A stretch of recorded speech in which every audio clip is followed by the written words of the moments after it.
Miren, el gobierno alemán amenazó el domingo con llevar ante la justicia a los laboratorios que no respeten sus obligaciones de entrega de vacunas para el bicho del siglo XXI en la Unión Europea, en un contexto de tensiones por los retrasos de suministro del británico AstraZeneca.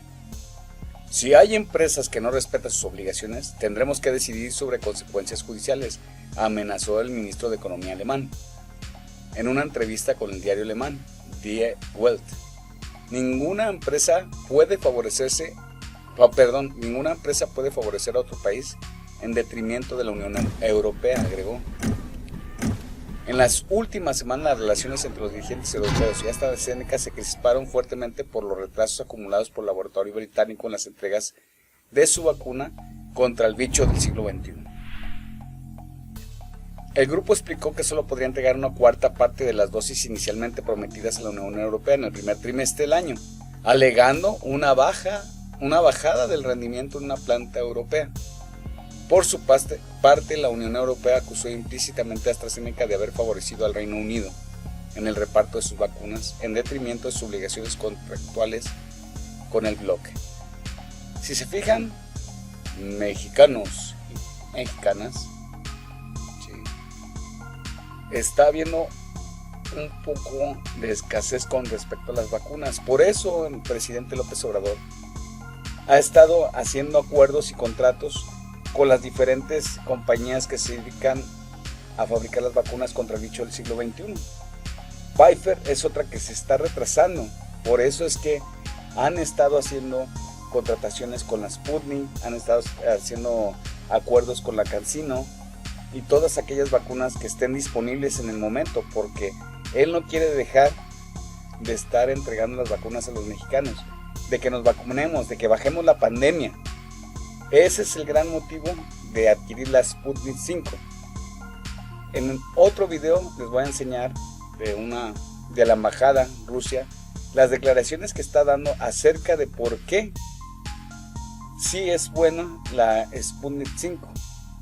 Las razones, y en un momento dado sí nos van a mandar los 24 millones y esperemos si no nos dejen de incumplir como estas otras empresas. Digo, hasta ahora AstraZeneca no ha dado ninguna declaración con respecto a México. Ya llegaron las de Argentina para aquí nosotros envasarlas y entregarlas aquí mismo en la República, ¿no? Entonces aquí se ve que sí se está preocupando el presidente López Obrador en cuanto a dar y que se adquieran y que se apliquen y que inmediatamente estén vacunando a la mayor cantidad de mexicanos que se puedan, ¿verdad? Entonces pasamos al siguiente video donde la embajada de Rusia explica por qué el detalle de que sí sirve la vacuna de Sputnik 5, que no hay que tenerle miedo.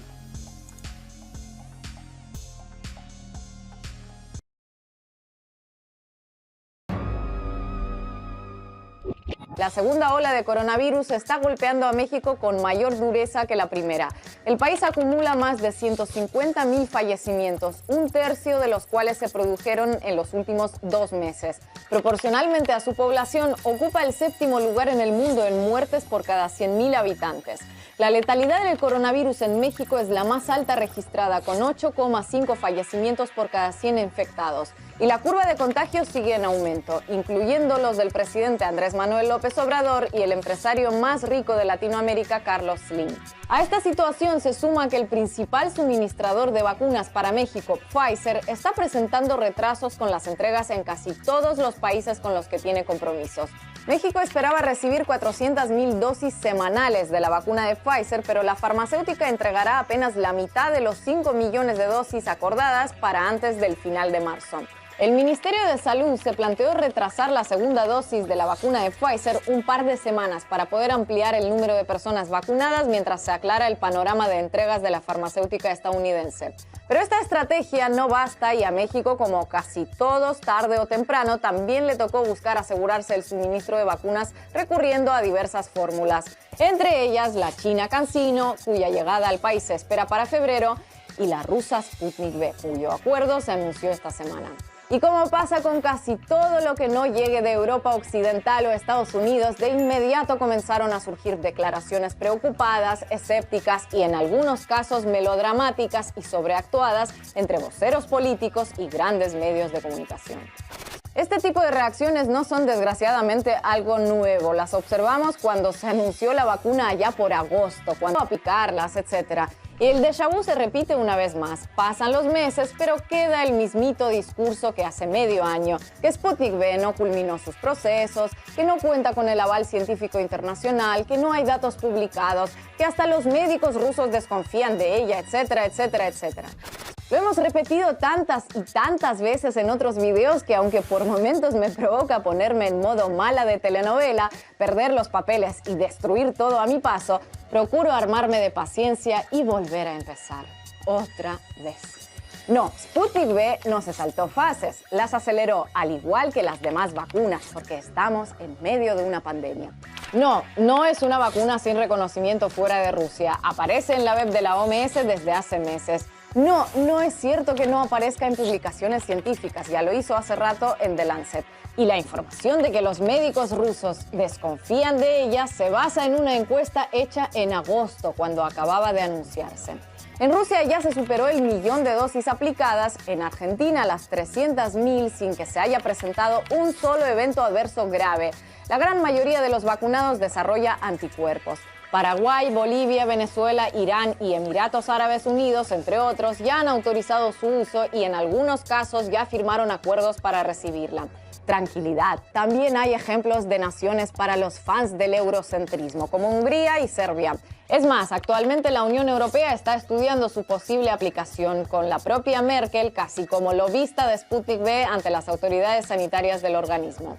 Ya sé lo que dirán algunos. Estos rusos siempre victimizándose. Es normal que haya preocupación por el anuncio de la compra de una vacuna que aún no publicó los resultados finales de la tercera fase y que de momento no cuenta con el permiso de las autoridades sanitarias locales. No tiene nada que ver con el país de origen de la vacuna. Sin embargo, nada como poner las cosas en su contexto comparativo para entenderlas mejor. Cuando el canciller mexicano Marcelo Ebrard anunció el acuerdo con Pfizer el pasado 2 de diciembre, resulta que para entonces la farmacéutica aún no había publicado los resultados finales de su tercera fase. Es más, las autoridades mexicanas no dieron luz verde a esa vacuna hasta más de una semana después del anuncio de compra. Para esas fechas tampoco la había autorizado la Agencia Estadounidense de Medicamentos. Sin embargo, por más que buscamos, en los grandes medios mexicanos no encontramos voces preocupadas por la supuesta opacidad, apuro, fases incompletas, falta de autorización de esa vacuna, etc. La de Pfizer es una de las que presenta resultados más positivos en la última etapa de los estudios clínicos y además es una de las que podría llegar a México.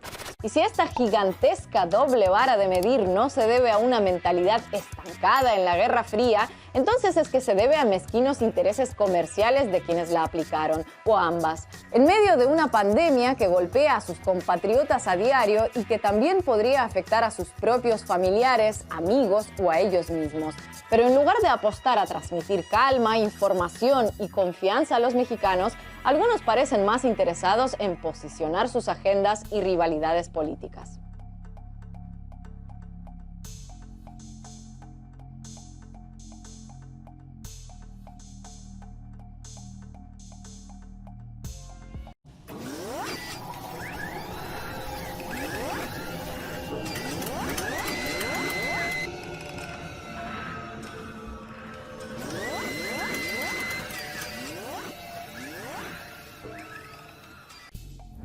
Y ahora, la nota curiosa. En 1796, el médico inglés Edward Jenner realizó la primera vacunación de la historia. El suyo es un ejemplo de constancia y método científico, pero también de una audacia que hizo que hace 120 años le tomara por loco y que hoy le habrían llevado a prisión. La intensiva campaña mundial de vacunación que culminó en 1979 con la erradicación de la viruela, la enfermedad infecciosa más mortal de la historia. Todavía un dato más curioso, que actualmente siguen llamándoles locos a los que tratan de ayudar con las vacunas. ¡Saludos!